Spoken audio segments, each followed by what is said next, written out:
Good afternoon. कल हमने start किया था chapter number 1 class 11th accountancy का, और हमने कर लिया था इसका इंट्रोडक्शन। आज हम करेंगे एट्रीब्यूट्स यानी कि कैरेक्टरिस्टिक्स। सबसे पहला कैरेक्टरिस्टिक होता है आइडेंटिफिकेशन का, identification of financial transaction and events, यानी कि वो ट्रांजैक्शन जो है वो फाइनेंशियल है या नहीं है, उसे देखना बहुत ज़रूरी है। फाइनेंशियल होने का मतलब है कि वो मनी की टर्म्स में कैलकुलेट हो सकता है कि नहीं। मतलब कोई चीज़ हमने ख़रीदी हो तो उसे मनी के टर्म्स में हम कह सकते हैं। For example purchase of raw material ख़रीदना जो है वो एक तरीके का आइडेंटिफिकेशन है कि ये एक फाइनेंशियल ट्रांजैक्शन है। ठीक है, फाइनेंशियल ट्रांजैक्शन को आइडेंटिफाई करने के बाद उसे मेजर किया जाता है। Measuring the identified transaction, financial transaction and events are measured in terms of money के टर्म्स में उन्हें आइडेंटिफाई किया जाता है। इसका मतलब ये है कि जो ट्रांजैक्शन मनी के टर्म्स में आइडेंटिफाई ना किया जाए उसे रिकॉर्ड नहीं किया जाएगा। ठीक है, now the third point is recording.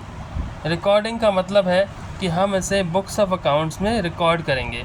Accounting वैसे ही आपको पता है आर्ट ऑफ रिकॉर्डिंग है, तो हम इसे बुक्स ऑफ अकाउंट्स में रिकॉर्ड करेंगे। तो रिकॉर्डिंग के लिए जो ओरिजिनल बुक्स ऑफ एंट्री जो होती है वो होती है जर्नल हम बनाना आगे के चैप्टर्स में सीखेंगे।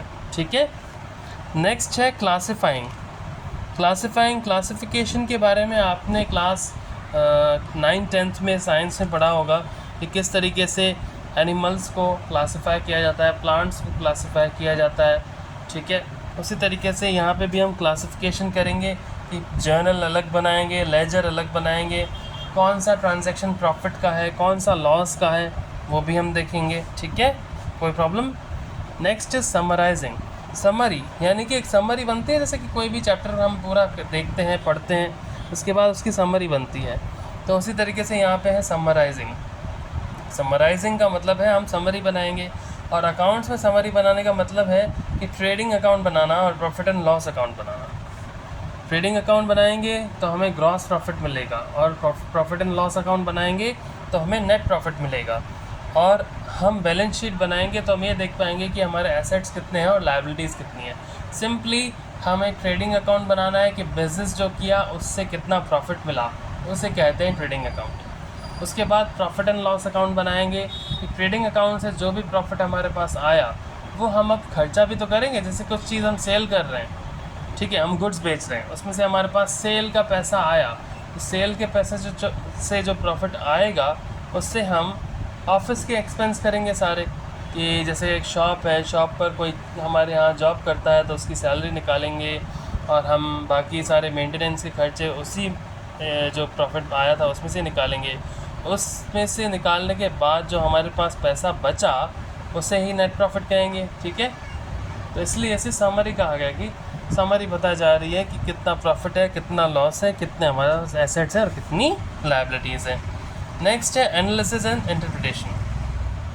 Analysis is concerned with the establishment of relationship between the various items taken from P&L account and balance sheet or both. Analysis क्या है, कंसर्न करता है इसकी जो रिलेशनशिप है P&L अकाउंट से भी है, बैलेंस शीट से भी है, और दोनों से भी हो सकती है। ठीक है, एनालिसिस का मतलब है एनालाइज करना कि कौन सा खर्चा ट्रेडिंग में जाएगा, कौन सा प्रॉफिट एंड लॉस में जाएगा और कौन सा बैलेंस शीट में जाएगा।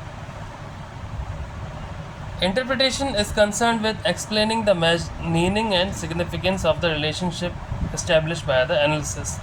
Interpretation का मतलब है समझाना, जैसे मैं अभी आपको पढ़ाते हुए समझा रहा हूँ उसी तरीके से समझाना।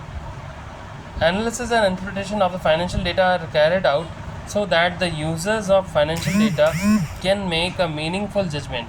एक meaningful judgment वो बनाए of the profitability and financial position of the business, यानी कि उनको कितना प्रॉफिट हो रहा है और उनके बिज़नेस की फाइनेंशियल पोजीशन क्या है, इसे पता करने के लिए उन्हें फाइनल अकाउंट्स बनाने पड़ते हैं, जिनको हम trading account, profit and loss account और बैलेंस शीट बोलते हैं।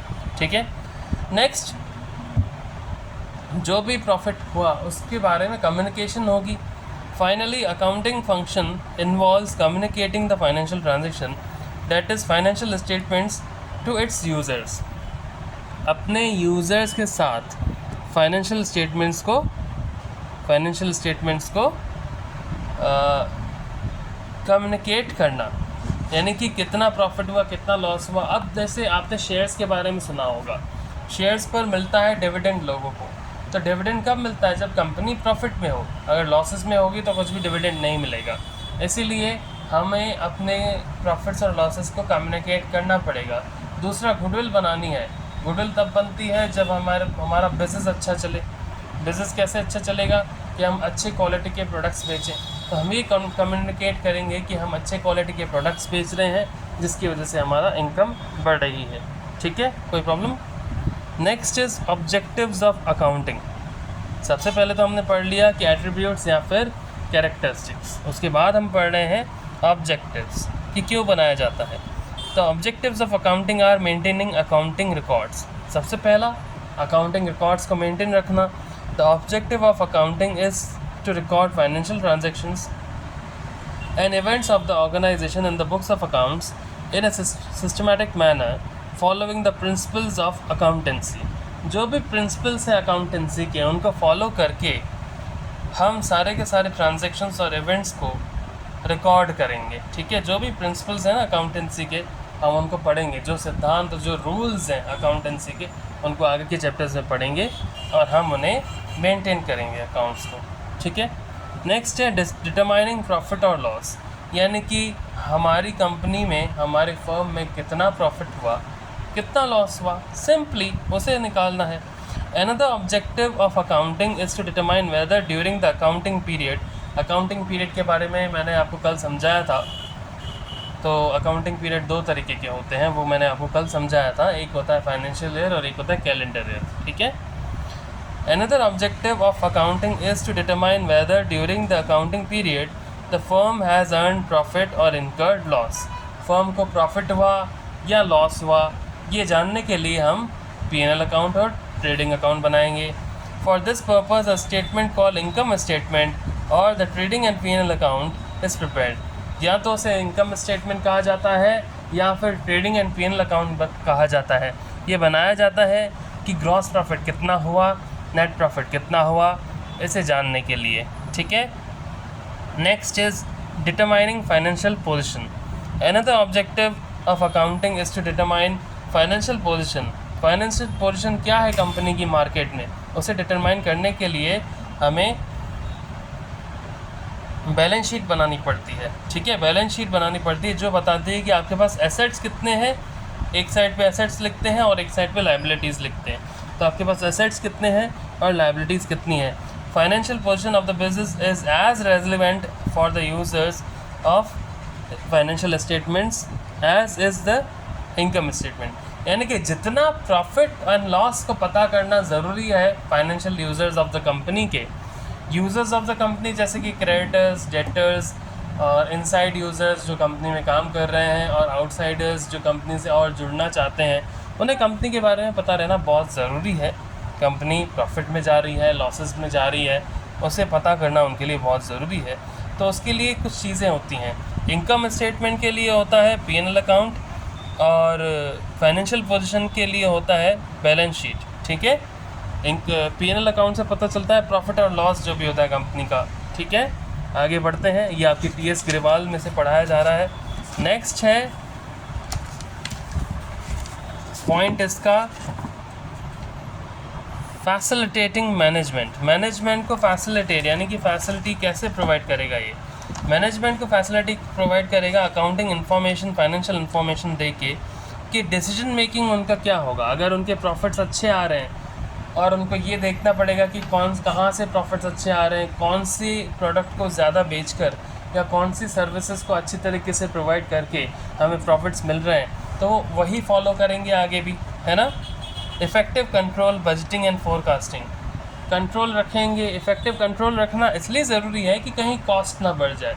ये रखा जाता है फैक्ट्रीज़ में कि हमने रॉ मटेरियल कितना यूज़ किया, हमने कहीं ज़्यादा तो यूज़ नहीं कर लिया। ज़्यादा यूज़ करेंगे तो कॉस्ट बढ़ जाएगी, कॉस्ट बढ़ेगी तो उसमें और एक्सपेंसेस बढ़ेंगे तो टोटल कॉस्ट बढ़ जाएगी, टोटल कॉस्ट बढ़ेगी तो मार्केट में हम उस चीज़ को महंगा बेचेंगे। लेकिन हमें उस मार्केट में चीज़ को इतना महंगा नहीं बेचना है, क्योंकि मार्केट होता है कॉम्पिटिटिव। अगर मैं कोई चीज़ 10 रुपये की बेच रहा हूँ, सामने वाला उसे 9 रुपये की या 9.5 रुपये की बेच रहा है, तो मुझसे क्यों खरीदेंगे? जब तक क्वालिटी सेम है तब तक मुझसे क्यों खरीदेंगे? नहीं खरीदेंगे। Next is providing accounting information to users. जो भी इनके यूज़र्स हैं उनको अकाउंटिंग इन्फॉर्मेशन प्रोवाइड करना, जैसे कि इंटरनल और एक्सटर्नल यूज़र होते हैं बिज़नेस में, ठीक है। इंटरनल मतलब कंपनी के अंदर काम कर रहे हैं, एक्सटर्नल यानी कि कंपनी से काम कर रहे हैं वो लोग, जैसे कि क्रेडिटर्स हो गए, डेटर्स हो गए, ठीक है। और प्रोटेक्टिंग बिजनेस एसेट्स को प्रोटेक्ट करना भी एक बहुत इंपॉर्टेंट काम है। Another objective of accounting is to have records of assets owned by the business के एसेट्स को रिकॉर्ड करना बहुत ज़रूरी है, बहुत ज़रूरी।